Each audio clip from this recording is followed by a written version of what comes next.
Hello, everyone, and welcome to this episode of our Holistic Health Expert Interviews. I am so excited to introduce to you my guest today. She is Aimee Jensen, and she is an amazing mindset coach. And she has a personal story that is just too good not to share. And so let me just tell you a little bit about her so you know why I wanted her on the program. Aimee is a wife and a mother of 5. Can you believe it? To look at her, can you believe that she's a mom of 5? She looks so young and beautiful. And she has been a mindset coach for a long time, but just in the past couple of years, she had a personal breakthrough where she was able to take her mindset coaching that she had used in money and other personal areas of life, and then apply it to her body and use it to turn around her health and find her ideal weight and stop fighting with her body and instead get more in tune and learn to love it and work with it. And she has been so successful with that she's now incorporated that into her mindset coaching. And she is an expert at helping women put up the true sign with the fight with their body and overcome the shame with food and find some of those emotional and underlying beliefs that they don't know are even holding them back with their body. So Aimee, welcome to the program. We are so excited to talk to you today. Thank you. Can you tell us a little bit more about your story and your transition to get to where you are now with your health? Yes. I had always, right after we got married, we lost our first pregnancy, and I never was able to get below that weight that I had gained. So I, had my first child, had my second child, and some of them, depending on what diet and exercise I was able to do, some of them I got back to around 160 pounds, but I was never able to get below that. And after my husband became disabled in 2014, I gained, it was about 60 pounds in just a few months. And it didn't make sense to me based on calories in, calories out, because I was doing a very strict diet and exercise routine, and I was only gaining weight. Now, at this time, I had been a mindset coach for money specifically. I specialized in money mindset coaching. And so I already knew the gist of mindset and how important mindset is, but I was not applying it to my body. I was not applying what I knew for that type of digging the root cause of why people repel money to why I was repelling being my ideal weight and why I was holding on to weight for protection. Like some people will hold on to like a victim energy of money to protect themselves. So when I finally realized that, I had looked more into intuitive eating, but for me personally, the intuitive eating is so important to start listening to your body. But it was hard for me to listen to my body because I had so many blocks from past trauma and things. And so when I started asking my body questions of why I was holding on to weight, why I gained 60 pounds within such a short amount of time, why when I was doing what the experts were saying, eating right per that diet that I was doing and exercising, why I was only gaining weight, then I started realizing that I could apply what I already knew towards weight and myself as well. And in 13 months, I released 100 pounds with no diets or exercising. It was a lot of 13 months, 100 pounds. That's yes. amazing. Yes. And not everyone will release that much in that amount of time. Some people, it will take longer. Some people don't have that much to release. There's some of my clients only have 20 pounds to release, and it takes them 6 months to release it. And some will have it released in 2 months.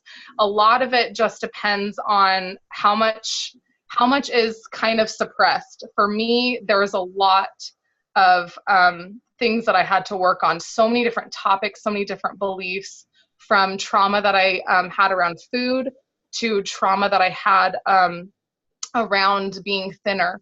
And when I finally worked on the trauma around the first miscarriage, I was able to get pretty quickly down below 160. So my starting weight, that I had been over 240 pounds for a few years after my husband became disabled. And like I said, I did diets and exercise, different diets and exercise that had worked for me prior after a baby had been born that were not working. And it just didn't make sense until I started finally looking at why was I gaining weight to begin with and what was keeping it there, if that makes sense. Mm-hmm. I love that. I love how, we can, there's just more to the equation than yes. Diet and exercise. Even though as a nutritionist, I'm a huge proponent of feeding your body nourishing foods and giving it the building blocks that you need. But there's just more when you take a holistic approach at our entire life. Sometimes our body is wanting to do what we're asking it to do, but at the same time, we're blocking it in other ways too, and you have to kind of tear down. It sounds almost to you like you tore down this dam and your body was like, yes, I'm free. I can totally do what you're asking me to do. That is so interesting. And just real quick, how is your husband doing now with his disability? It's been about 5 years. He's still, it was a side effect of a medication injury. So the way we were explained from the neurologist is it's like pouring acid on computer motherboard. So his nervous system and brain has damage from the medication that he had been prescribed. So it's been 5 years in January. And so when people will say, well, I don't have time to work on myself, you can work on yourself because I'm still doing it, and I still did it with 5 children and taking care of my husband. I think that's a really important point. Yes, it is doable, and you can do it, and you can take care of yourself while still taking care of other people. But I had to get into that mindset that I was worth doing that. So a lot of my personal journaling was, why did I not feel worthy of taking care of myself? Which brought up a lot of childhood things, from bullying, from things I had been told that I was not worth anything. Some people will have extreme trauma, and some people will just have that belief based off one experience. But a lot of it comes down to, if you don't feel worthy and deserving of reaching your goals, then you will repel your goals. No matter what you're doing to try to get to your goals, if there is anywhere in your mind or your body saying that you're not worthy of it and that you're not deserving of it, then you can try and try and try, because consciously you want those goals, but subconsciously, if you don't feel like you're worthy and deserving of it, then it's not going to come to fruition. And that was my personal thing, was a lot of my personal issues, and actually a lot of clients too. A lot of us don't feel worthy and deserving of being our ideal self because we feel like it's selfish, or we feel guilt from past things that we've done that we haven't forgiven ourselves for. There's so many different aspects to it. Oh, that's so interesting. It is. It's fascinating. So far you've talked about people might have weight or hold on to weight because of their self-worth and whether they feel they are valuable enough and worthy enough to do that.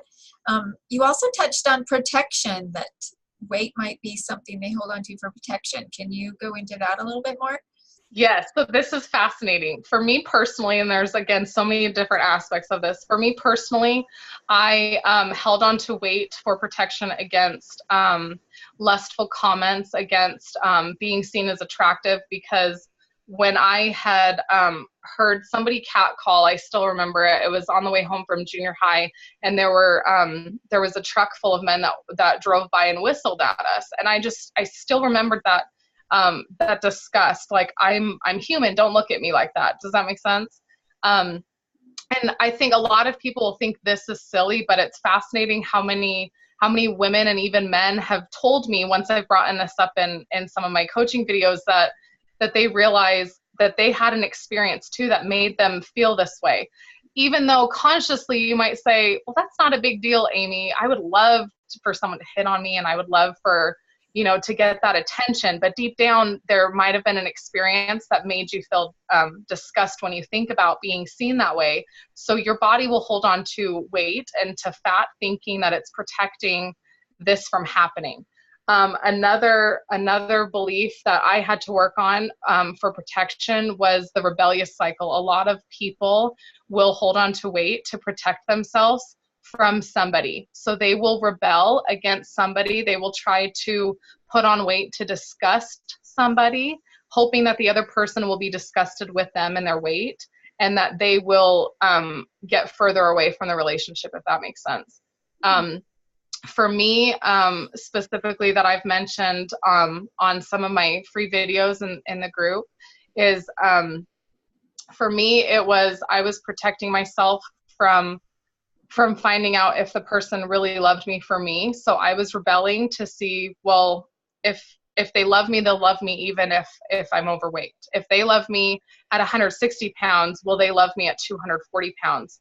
So this was my rebellious cycle to see if people really loved me. But then on the flip side, I was also rebelling in a different rebellious cycle. They don't deserve me at my best. So I'm going to continue being overweight because they don't deserve me being my ideal weight. And again, it comes down to sabotage.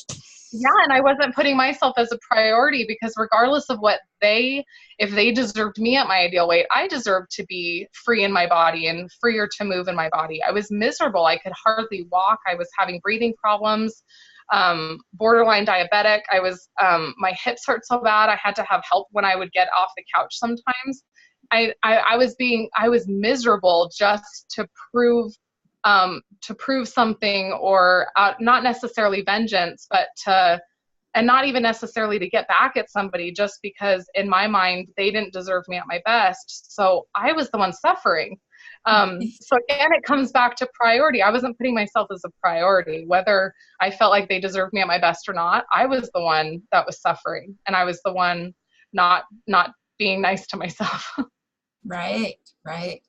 So what about protecting ourselves from maybe toxins that we have, either that we're ingesting or in our environment or other things like that? I know sometimes the body will encapsulate toxins to protect our body from that. Does that play into it? Yes, it does. My husband gained 40 pounds when he had been put on medication. And when I started doing all of this, he quickly released his 40 pounds too, that he had held on to from the medication for a few years. And so the body, and I think I mentioned this to you before, there was some people will gain weight really quickly on birth control or a new medication.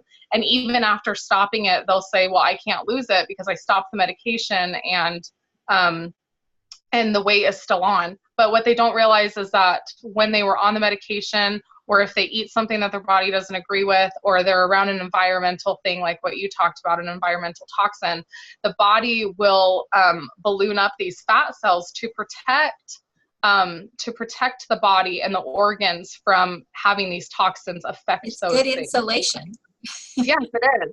And so when people realize that the fat cells are there for a reason, they go from hating their body and hating their fat cells to actually going, okay, well, these fat cells were actually helping me. So let's work on a way where they don't need to be there anymore. Does that make sense? We go from being angry at them and resentful and bitter, which is not going to make them go away. And we go then into a place of gratitude that they were there. And now let's work on letting them go instead of trying to hate them away, because that's not going to work. Pushing yourself in. Sometimes people punish themselves with they're not necessarily very strict diets. They'll stop eating to lose weight, like stop eating in general. They'll work out to the point of injury and then continue to think they need to work out even more, hurting themselves more because they desperately want to lose weight, but those fat cells are still there for a reason. So you can't hate those fat cells away. Does that make sense? You have to, at least for me and what I teach, is you have to come from a place of gratitude, thank those fat cells for what they did, and then work with your body on how to make your body feel safe to let go of those fat cells. Does that make sense? That is fascinating. Yes, I love that. That is really interesting. What about maybe some more medical reasons? You know, if someone has a medical diagnosis, how does that work with the emotional holding on to weight? So a lot of people will be told, and it's not, they almost get this label that if they have a certain diagnosis, they can't lose weight. And so then in the subconscious, it will start running, well, then what's the use of even trying? I can't lose weight because this doctor or this specialist said so, or this diagnosis says I can't lose weight. My thyroid is low. I have type 2 diabetes. I have PCOS. My Yes. hormones are off. You know. Yes. And so it's that belief that I can't. One of the main things is for people and for those watching is to make a list. I can't be my ideal weight because, and it's mind opening to see all of your reasons why you feel like you cannot be your ideal weight, your ideal self. Some people fill up, one of my clients filled up 4 pages and one of them filled up 40 pages of reasons felt like she could not be her ideal weight. And she was like, oh my gosh, I can't. Some of the things that came to my mind, she was saying that she would have never thought of until she sat down to really look at what are the reasons going on in your head that are telling you that you can't? Because those are the reasons that, again, no matter how much consciously you want to, and no matter what you're doing to push this goal, those things are going on in your head behind the scenes. Just like if you were to go, stand on stage and do something, if you heard somebody standing right behind you booing you and telling you couldn't do it, you wouldn't feel very confident on that stage saying anything. If someone so loudly was in your ear, it would mess up your focus and your concentration and some of these beliefs that we've been telling ourselves. I can't do this because of this diagnosis, or I can't do this because the doctor said so. But no one knows your body better than you, and your body is amazing, and your body can do amazing things. And so why all of a sudden, just because of a diagnosis and because of what somebody says, are you now going into, I need to listen to them about my body? Because there have been people that have healed, there's stories everywhere where people have healed incurable diseases, because there's only so much that people know about the body, but every body is so unique and different, and you know your body the best. Does that make sense? Mm-hmm. So as far as diagnoses go, I would recommend what traumatic thing happened. I would recommend journaling or working with a practitioner on what traumatic thing happened before that diagnosis came into play. A lot of times a diagnosis or a physical ailment is because there was a trauma that the body is trying to suppress, so it's hurting in a physical way. Does that make sense? Mm-hmm. My hips hurting had to do with the weight that I was carrying, not only physically, but emotionally. I was carrying a lot of emotional weight that showed up as physical weight. So until I worked on why I felt like I had to carry everyone's emotional weight, the hip pain was there. The hip pain went away before the physical pain went away. And so, but I had been told by doctors that the physical pain wouldn't go away until I lost the physical weight. But for me personally, that hip pain was more emotional on top of the physical, causing all of that weight on my joints and on my hips. Does that make sense? Mm-hmm. Yes, I think that's fascinating. That's an important way to approach those and not become the diagnosis and take exactly on. Find out why your body's reacting that way to something. Why, did something happen when you started having those symptoms? What is underlying that your body's trying to tell you? And some people might think that's silly, and some people might think, well, I've had these things my whole life. But just try to see, it could be something from age 3 that you might not remember, but something might spark a memory in your mind when you start asking your body these questions, when you start having that communication open. Yes. So you talked about, you alluded to journaling and asking yourself a question. Mm-hmm. Where would people start if they wanted, and maybe that is the start, but where do people start when they want to open up that conversation with their body and really start finding out what those emotional and, past issues that your body's dealing with?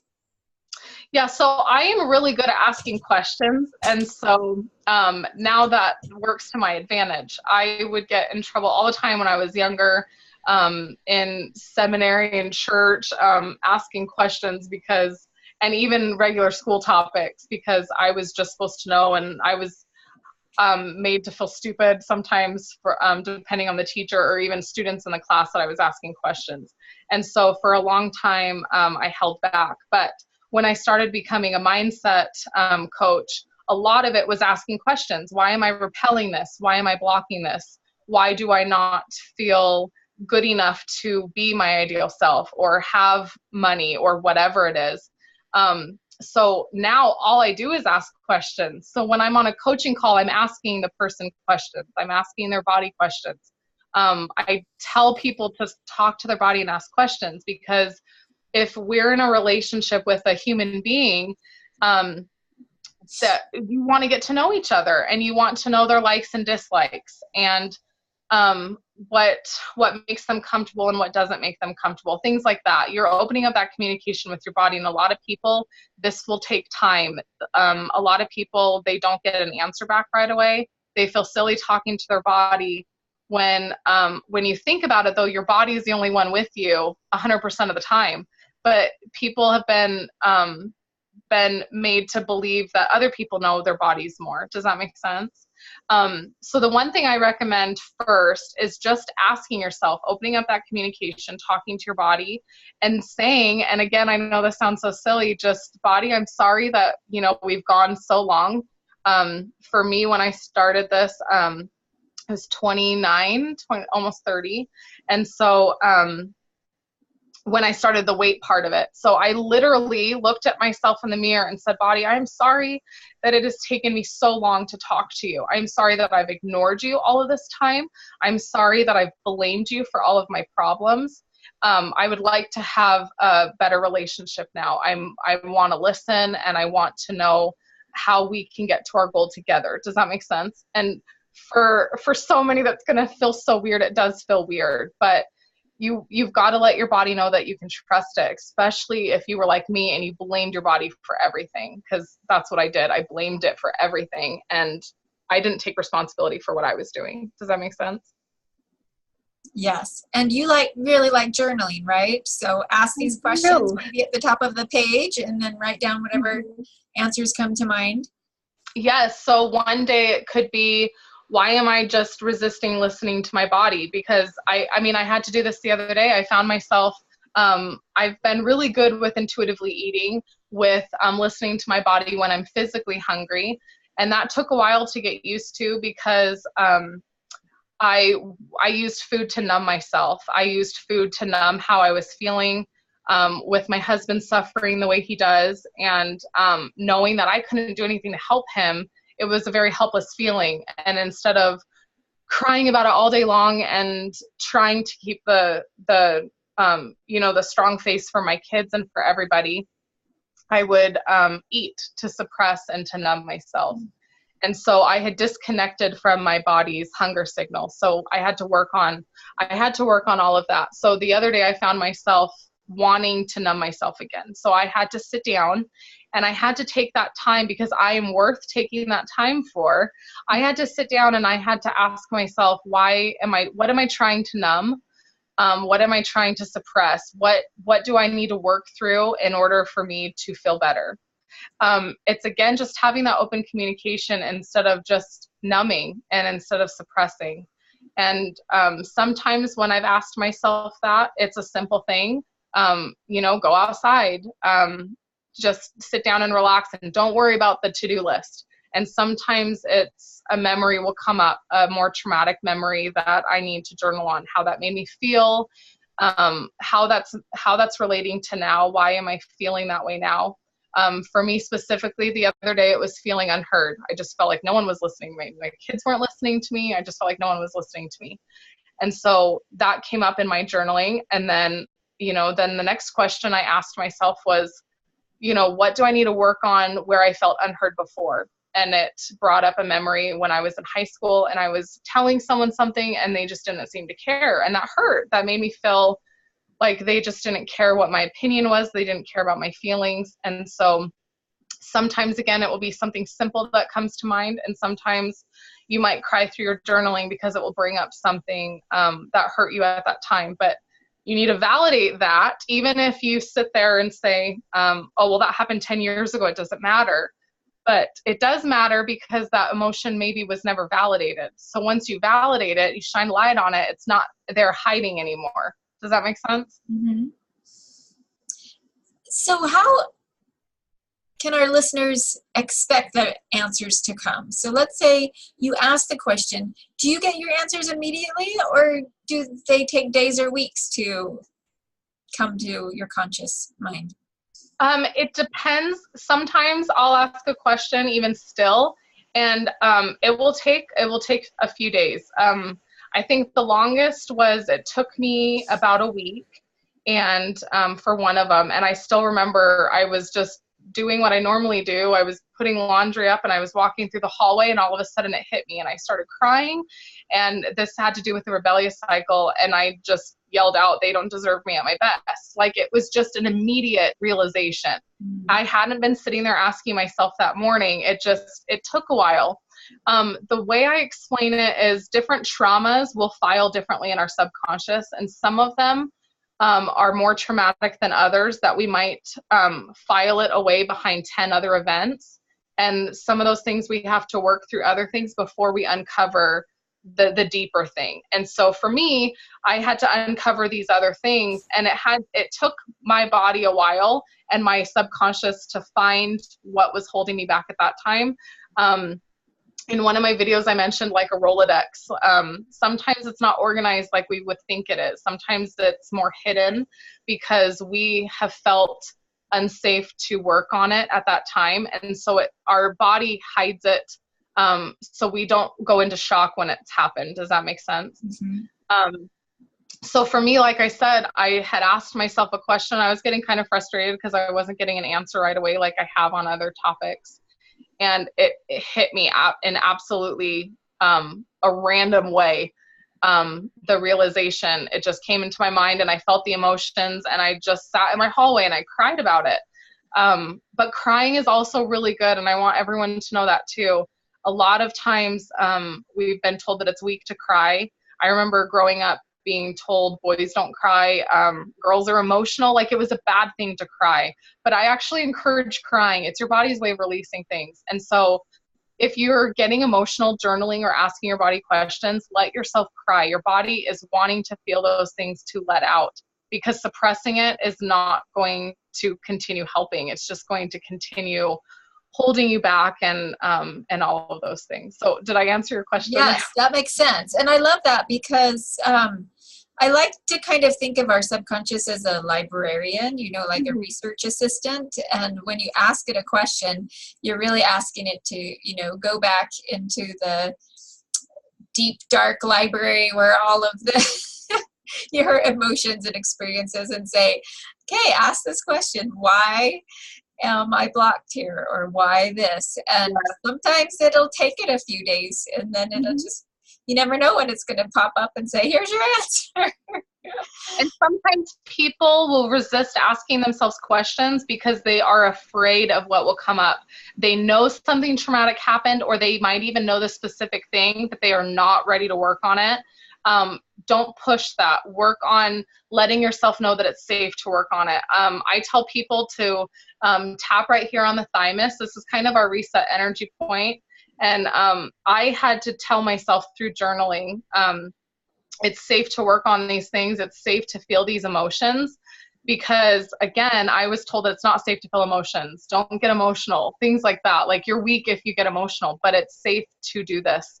And a lot of people will feel anxious when they're watching this and they're thinking, oh no, Aimee, I'm not going to journal, and I'm not going to bring up that stuff. But if you need to take a break from journaling and just continue letting yourself know that it's safe to work through this. It's safe to bring it up. It's safe to feel it, because therefore you're going to let it go, and you're going to be so much happier. Your body's going to be so much happier. But it is scary. It is so scary to go through those emotions, and it's hard to feel those emotions, but they're going to be there whether you work on them or not. They're going to still be there underlying and growing mold and rot and causing all these other things. And like you said, the library, some of these things can be hidden in a deep, dark corner with spider webs all over them, with chains around them because our subconscious has locked them away. So we've got to just clean up and make our subconscious and our bodies feel safe to go ahead and shine light on these things, because it's so worth it in the end. It's so worth it. Sounds like this is really a layered process. It is. It's not an overnight thing. And I'm still, even though it was February of this year, 2018, I released that's when the 100-pound mark I hit. And I still will constantly find myself, like I said last week, I still have things to journal on, and I still might have things to journal on for the next 30 years, but it's so worth continuing to find out what's going on, because we've had so many things happen in our lives, and some more traumatic than others. But it's so worth just getting started and going from there. Don't look at all the things that you need to work on. Just take it one step at a time and start that communication with your body and with yourself, and let yourself know that you're there, and that you are trusted and you can be trusted to love yourself, and that you want to work together and things like that. But yes, it is a layered process. It's not going to happen overnight at all.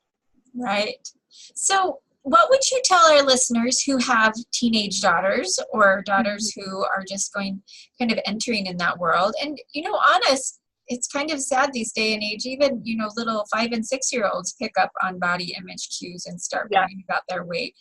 What would you tell parents to help guide their parents or their children to find this ideal weight and work through these issues more of as a preventative? One of my things, regardless of weight, regardless of why you've put on weight, the number one thing is to let your body know that you love it, that you appreciate all it's done. Especially if you are holding on to a lot of weight, your body is amazing for holding on to all of that weight. And like I said, I used to blame my body for holding on to that weight, but when I looked at it, I came to the realization, oh my gosh, it would be hard. Like even now, I can't even fathom carrying around an extra 100 pounds on my back. But my body was doing that every day for years. An extra 100 pounds was squishing my organs, and, my ribs had expanded a little bit. And just all of this weight, my body was absolutely and is amazing for doing that. And so what I recommend doing is, regardless of why the weight's there, regardless of how they're feeling and what their goals are and how much they have to release, to look in the mirror. And a lot of women have emailed me after I posted this challenge a few months ago, is look in the mirror and set a timer for 5 minutes. If you can, strip down to nothing and just look at yourself and tell yourself that you love and appreciate everything that your body has done for you. Don't look at the things you don't like. Don't focus on the things that you're comparing to other people's bodies that you've seen in magazines and in movies, or your best friend or whatever. Look at yourself and let your body know that you love and appreciate it, that you're going to start loving and appreciating it from now on. And I've had women email me and say, oh, I couldn't even clothed. I can't look at myself in the mirror. And I had the same problem. I could not make eye contact with myself because of the way that I felt. It took a while, but that's why I say set a 5-minute timer and try to do at least 5 minutes. So this works for children too, male or female, and teenagers. It doesn't matter what the age is. It's a very powerful exercise to do. But not just looking and appreciating, but outwardly saying, I choose now to love and appreciate everything you've done for me, because then moving forward, you've shifted that mindset from hating and body shaming and criticism to now, okay, I love and appreciate. My body is absolutely amazing, and I'm choosing this now. Because if you can't believe that I am loving and appreciating my body, because there's a lot of back talk going, yeah, right, I don't because of this, then use the words I choose. I choose now to love and appreciate my body. And so until you absolutely 100% believe it and you can say, I do love and appreciate my body. Start by saying I choose. So this, every child, no matter what the age. I have clients that are in their 80s and I have clients that are 6 and 7 years old. And I do the same thing with my own children. They know that their bodies are amazing and they know that they are beautiful. It doesn't matter what other people's bodies look like, because everybody is so different and unique. Yes. I love that. I love having that phrase. I choose now to appreciate everything my body does for me. And so if we can kind of imagine a scenario where, you know, our teenage boy or girl walks by and says something disparaging about their body, or I wish I was different, or I wish I had that. What else could we say in that moment to help them switch their mindset around to one of appreciation and love? For clients personally that that start complaining about their bodies, a lot of times I will ask them, and I have a survey on my website that is really eye-opening, and I've gotten a lot of feedback on it saying, wow, I cried just with your second question, because it didn't make me realize what I was doing and saying to myself, because there are some like hardcore questions on there. But one of them is, what do you not like about your body? Like, make a list of what you don't like about your body and really look at that list. And it's shocking what people will realize. Some people will write 2 pages out and then it's like this overwhelming sadness that they would actually have that many things that they didn't like about themselves. And then I have them write out what they do like about themselves. And what makes people realize that they have a body shaming issue is when they sometimes can't even get one thing that they like about themselves. But it was so easy to get, a list of things that they didn't like about themselves. So in that situation, whether it's someone walking by and saying something, or, you hearing an older person saying that they don't like something about their body, I recommend saying, what is something you do like right now? Tell me, what is something you do like? And they might be shocked. One client, I didn't ask her what she didn't like about her body, but she started telling me things that she didn't like. And I said, hey, you need to tell me right now, really quickly, what is one thing you like about your body? And she couldn't. And it's sad, and it brings up that sadness. And then I said, okay, journal on it. What is that making you sad? If you're blaming your body, then why is it making you sad that you don't like anything? And most people will say, because I want to like something about my body, but I started not because I was comparing myself. Most of the time it comes down to what we've been told. Some people have been told negative things to their face about their body. And some people have just taken on these beliefs based off society and media and, in magazines. But the number one thing that I would recommend to answer your question, sorry, I sometimes go off on all these different things, but the number one thing I would do is have them not focus on what they don't like, but have them make a list every day of what they do like. Even if it's, I like how big my eyes are, or I like the structure of my cheekbones. I like my legs because I can run and play soccer. Like they find one thing. If all you can do is find one thing, what is one thing you like about your physical appearance? And then make a list of qualities that you like about yourself. More people can make a bigger list of qualities than they can about their physical body. But when you're realizing this, then you're more in that state of awareness where there's less negative talk when you've actually seen it, when you've actually written it on paper. I had one client say, wow, actually, after I wrote what I didn't like about myself, and then I had a hard time with what I did like, I realized the next time I was saying those negative things in my head, I immediately thought, she was so funny. She said, I immediately thought, Aimee, you wouldn't want me thinking these things. What's something I like about myself? But until you realize what you're doing, you can get caught in that loop, and you can get caught in that cycle of just what you don't like about yourself. So it is powerful to actually write it all out, to realize what is going on in your head every day. Mine was about a 3-page list of what I did not like about myself, qualities included. And it was eye-opening to realize, well, of course I'm miserable. Look at the things I'm telling myself every day. Of course my body's rebelling against me. Look at the things I'm saying about my body every day. So it is powerful.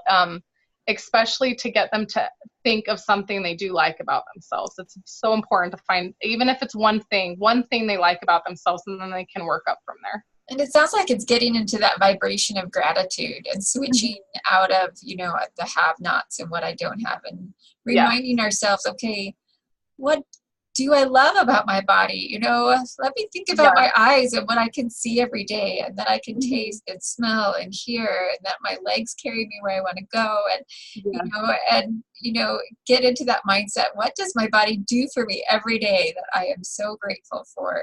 Exactly. And thank it and love it for that.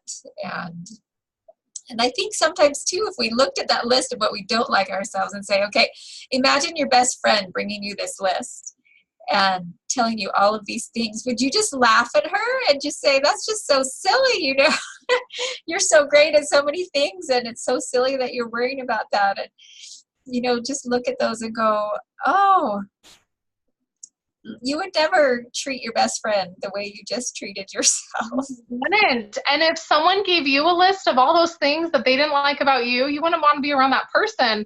And yet most people don't realize that they're saying those things to their body. So their body is rebelling against them. You want your body to lose weight with diet and exercise, and you want your body to do this.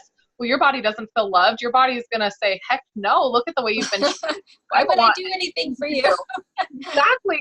Because I would do that if someone came up with a list and this is what I think of you all the time, Aimee. I wouldn't want to be around them. That would make me uncomfortable. And so our body, when I talked about the rebellious cycle, we can rebel for different things, different ways with certain people, but our body also can rebel against us. So working on that trust and that love again with our bodies is huge, because if our body feels like we hate it, then it will rebel. Just like we wouldn't want to be around someone who is verbally abusing us. And it can get to be verbal abuse depending on how mean you are to your body. It can be considered verbal abuse to your body, even if you're not saying it out loud, just in your mind. So I guess not verbal, but it's still emotional abuse as well to your body. And it's not nice. And so why would your body want to work with you? Why would your body want... Sounds like we need to get on the same team with our body, that we're unconsciously. You have a one-sided relationship. You have a one-sided relationship. You've got to give your body love so it can also feel respected and give you what you're asking for back, instead of just take. Oh, body, you're not going to do what I want you to do, so I'm going to hate you some more, but I want you to do this and this and this. Like we've done so much to put so much pressure on our bodies, but then we want more from our bodies. But if we don't get it, then we're mean again to our bodies.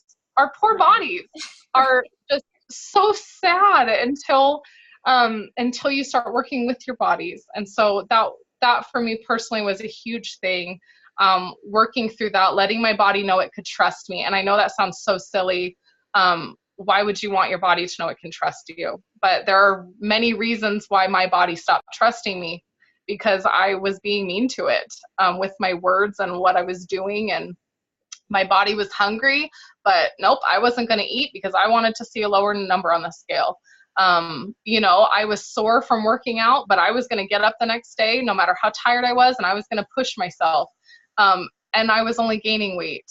So it's still what my body was rebelling against me. It wasn't giving me what I was asking for because I was blaming it.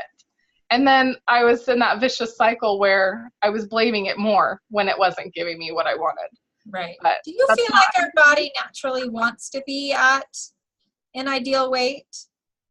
I think our bodies naturally want to be able to move freely. I wasn't able to move freely at 240 pounds.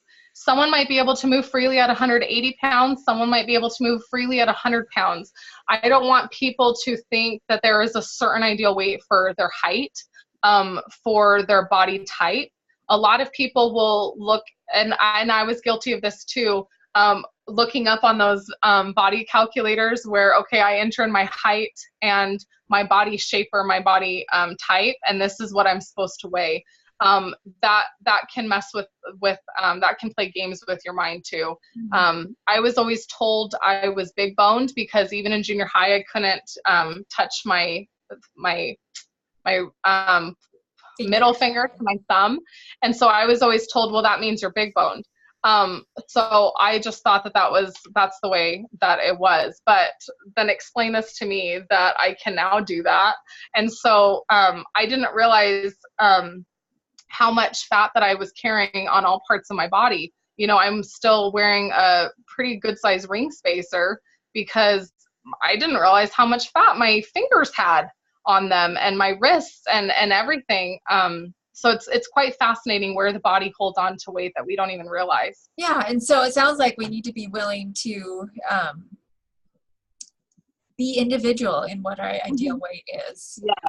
Know that our bodies will want to be free of pain, and you know, like you said, the pressure on our organs and you know, our joints and all of those kind of things. But what that actual number on the scale is, we need to be in a partnership with our body to find that, and not again, that's an internal personal thing, not an external something we should take from experts.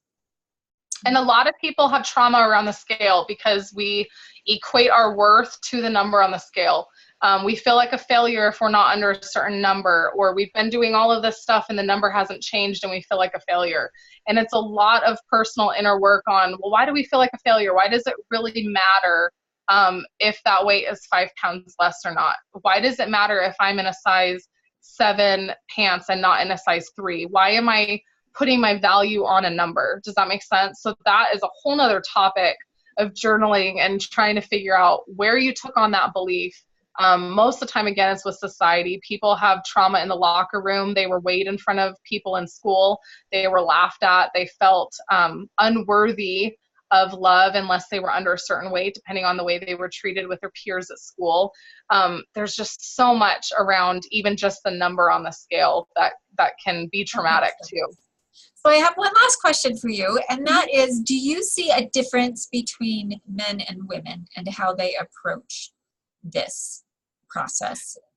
I would say women, from what I have seen, it's fascinating. They blame themselves more for things.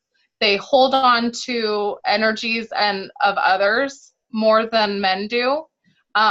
But men hold on to so much more of their own than women do. Does that make sense? Because if they had been told men don't cry, boys don't cry, things like that, they will hold on to so much of their own. Whereas women sometimes will let go of their own, but hold on to things for others. They'll blame themselves for others being a certain way, or they'll hold on to that helplessness more. But in certain instances, they did cry, they did get emotional, but then they feel stupid for getting emotional based off of what they were told. Does that make sense? Yeah, and in general, do you feel like women are more likely to set up this adversarial relationship with their body than men? Or do you think men just do it in a different way? I think they do it in a different way. I think across the board, people have a hard time loving themselves and their bodies in general, especially if there was abuse, especially if there was verbal or physical abuse. They blame their body. A lot of people, if they had sexual trauma, they will blame their body. If I was overweight, then that person wouldn't have been attracted to me. If I was, if I looked a different way or I had bigger hips, then that person wouldn't have liked me because they didn't like big hips. So they'll blame their body for things that happened to them, because if their body looked different, they believe that it wouldn't have happened to them. And so I think that's across the board, men and women. I think we all will hold trauma differently. We will all process it differently. But in terms of actually like healing and working through it, a lot of times men can, not will, but can resist it more because they need to work on the belief first that it's okay to feel and to cry. If they don't work on that first, then they can journal all day long, but they won't come up with anything because they believe that they can't. Does that make sense? Mm-hmm. There's a lot of women too, if they were the oldest and they had to kind of help raise their siblings, they weren't allowed to show emotion because they had to grow up too fast. If that makes sense, like they have responsibility on themselves. And so they will have the same issue. Like they deeply believe they cannot show emotion because they have to be the strong one. And so, like I said, they can journal and do these things all day long, but until they work on feeling safe to actually feel these things, then they're going to have resistance. So, okay, so to answer your question, regardless of gender, it's some people, depending on their life experiences, will release it quicker. Some men have released it very quickly, and some women, but some men and women have held on to it longer and had to do more emotional work than others. Does that make sense? Yeah. No, I was just curious about that. Yeah. Wonderful. Well, thank you, Aimee, so much for spending this time with us today, giving us so many great new insights. And I hope for my listeners out there who have been so frustrated with their weight over the years and have seen it come off and come on, and maybe have really given up hope of ever being successful at that battle in their lifetime. I hope Aimee has given you a new perspective and some hope more than anything. So Aimee, if people want to use more of your resources, how can they best get a hold of you, and what do you have? I know you have a free download for us today. Tell us about that. So the free download is, you can access it from I have a free Facebook group that has, I think, 30 plus videos now. And in each video, I talk about different things. I have part 1 and 2 of betrayal trauma, specifically around the rebellious cycle and why our body will rebel, and journal questions to ask yourself. I have videos regarding jealousy over other people reaching their goals, and using food to punish ourselves. A lot of people will use food to punish themselves. I have videos specifically on shame around sex and how this will cause fat cells to accumulate around the sexual organs. And all of these videos are all in the free group with the journal questions that I recommend doing. So a lot of people have released a ton of weight by working on these and never working with me one-on-one. And so that's why I offer these resources, because I want everyone to know these things, to start healing and to start moving forward with ease, instead of moving forward and it just being a different day. I want people to actually move forward and enjoy moving forward instead of continually feeling stuck. One of the freebies on top of that, there is a hunger scale download that you can access from my website. This hunger scale and emotional versus true hunger, I talk about how it's important to listen to our bodies, how we don't want to eat past a certain rating on the scale to where it is hurting ourselves, to where we are abusing our bodies because we've eaten too much, because then we go into the cycle of guilt and shaming again, and how we want to listen to our body and really be mindful and enjoy our food, to sit there and to take a bite and really enjoy what you're eating. Again, this goes back to listening to our bodies and to be appreciative and grateful for what we're eating, and to eat for fuel, not to punish ourselves or to numb ourselves. Yes, I love that. And what's the name of your website? It's www.becomingyourownbestfriend.com. And then at the top, you will see products and courses. And then underneath that is the link for the freebies. As there are 3 downloadable freebies: journal questions for if you overeat, and asking yourself certain questions if you think you're hungry, to find out, is it really physical hunger or is it emotional hunger? Are you really wanting love? Are you really wanting touch? Are you really wanting respect? Or are you physically hungry? And I think that was a huge eye-opener for me too, because I felt physically hungry, but half the time I wasn't. I was just needing something else emotionally that food was not going to give me. It was just going to be a Band-Aid for a little bit. But so all of these things are so important to go through, but those are all on the website. And I'll have those links up for you too, so you can have some shortcuts to go through. Okay. Thank you, Aimee, so much. This has been so helpful and insightful, and I am full of gratitude for you and your time you spent with us today. Thank you for having me on. You're welcome. All right, goodbye, everyone.